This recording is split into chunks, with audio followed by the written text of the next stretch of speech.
was held to discuss a 12-point letter.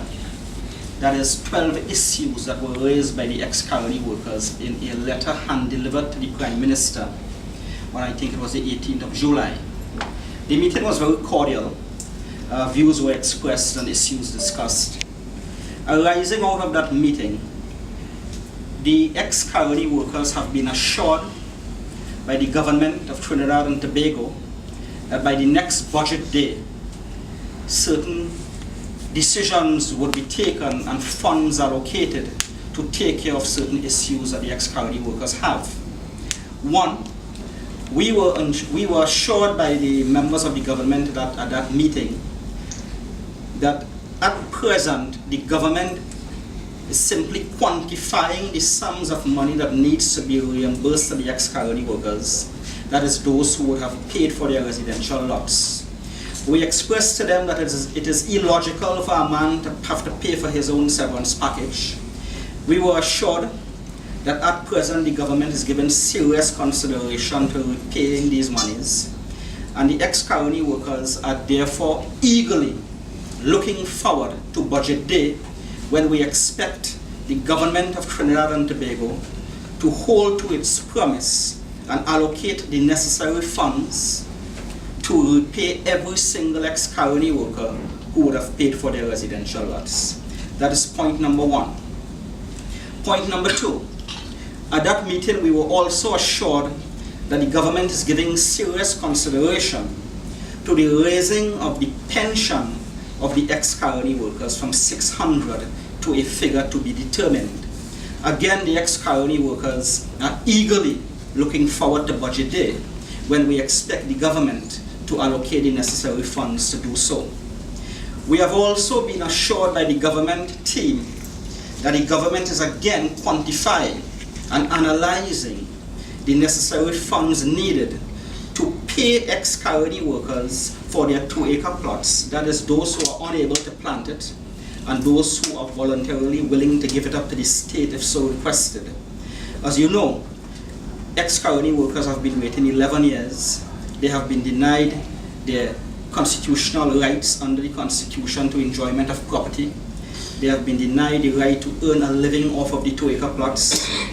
The governments, past and present, has breached the Dialsing judgment, and as such, because of the time taken for ex-colony workers to get what is due to them, we ask the government to compensate colony workers fairly, justly, for the 2-acre plots, if necessary, to the sum of $250,000. Again, the ex-colony workers are eagerly awaiting and looking forward to budget day, when we expect the necessary funds to be allocated to take care of these issues. We have also been assured and promised by those in authority, by the government team, that the necessary funds will be allocated in the budget to begin and continue the infrastructural development on the 2-acre plots and the residential lots, to ensure that by the end of this year, all ex-colony workers are given what is due to them. Again, we have been assured that the government, and promised that the government will be allocated the necessary funds to deal with those ex-colony workers who have not yet been allocated plots, those who have been dislocated and yet to be reallocated. So, arising out of that meeting, a number of promises were made. We have no documentation, we have nothing tangible, but what we are doing, we are relying on the words of this government and the promises of this government to do what is right and what is fair and what is just for the ex-colony workers. In addition to that, we would have raised issues of the Colony Green Initiative. We were informed by the minister responsible that an audit was done on the Green Company Limited, which is the Colony Green, previously the Colony Green, and that senior officials of the Colony Green Initiative, their jobs have been done away with and they have been terminated because of the audit that was done. We are still waiting clarification on that. The point I made to them is that anytime the Colony Green Initiative works to the detriment or works adversely to the ex-colony worker, then the Trinidad General Workers Trade Union, myself, and Rakib Mohammed of the Sugar Boilers will be taking up the issue and dealing with it immediately. So at that meeting held, a lot of promises were made. We took a decision this morning at this meeting of the ex-colony workers, the sugar boilers and the old Trinidad, that we are going to give the government until budget day. We are saying to the government that we had meaningful discussion and now the time has come for meaningful action. We are expecting that on budget day, we will hear that the necessary funds has been allocated to deal with all issues of the ex-colony workers. We are saying in lieu of that, in lieu of the implementation of the promises of the government, then the All Trinidad General Workers Trade Union and the Sugar Boilers Association will be going through the length and breadth of Trinidad and Tobago in the Sugar Belt, North, Central and South. We will be informing and consulting with ex-colony workers as to the next step forward with regard to the issues that they have. We are saying to the government that the time has come and you must do what you have to do. I was very pleased with the meeting. I was pleased with the promises. We are now awaiting the implementation of the promises. We are giving the government until November the 30th to deal with certain issues with the lands before we do what we have to do.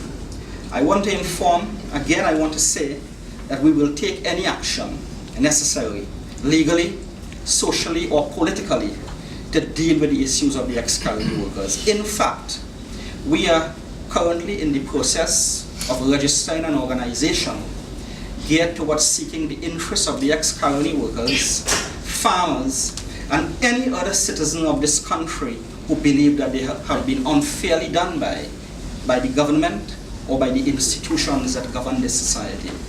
Madam Prime Minister, those in authority, the people are waiting, the ex-colony workers are waiting, and we have once again given another chance to the government to do what it has to do. Madam Prime Minister, we eagerly await budget day. Thank you very much, ladies and gentlemen. Form a new political party. Yes, form the party. Form a new political party. Form the party. Yes. Form a new party. New party. No red, no yellow. Form a new party. No red, no yellow. From the inception of the No red, no yellow, no green. campaign for, No blue. during the campaign for the general election, current Prime Minister and members of the PP would have made certain promises to the carrying workers. Election is around the corner. They have made promises that they didn't keep. Do you believe to yourself that this might just be another case of empty promises to these carrying workers? At this point in time, I do not want to believe or disbelieve. I want to leave it in the hands of the government. Promises have been made. In that last meeting we held with senior officials of the government, and we are hoping that those promises will be kept. If it is not kept, then we will do what we have to do. If for some reason or the other money is allocated in the budget for the settlement of the carrying workers' issues, and they have to defer these plans to allocate the money for other reasons, for other expenses, what is the position with your workers? We know what happens in budget. Well, we will listen to the budget, but remember I'm giving them a deadline.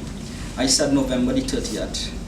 Some issues I'm looking at October the 31st, such as the repayment of all the monies to ex-colony workers. And I want to say very clearly that if the government passes in the budget monies to repay the ex-colony workers for the residential lots, monies that they would have paid, it is not a favor, because these persons were not expected to pay monies in the first place. What I'm looking at, in addition to the cost items of the ex-colony workers, I'm looking at the allocation of funds for the continuous infrastructural development of the agricultural and residential lots. That is what I am eagerly waiting for.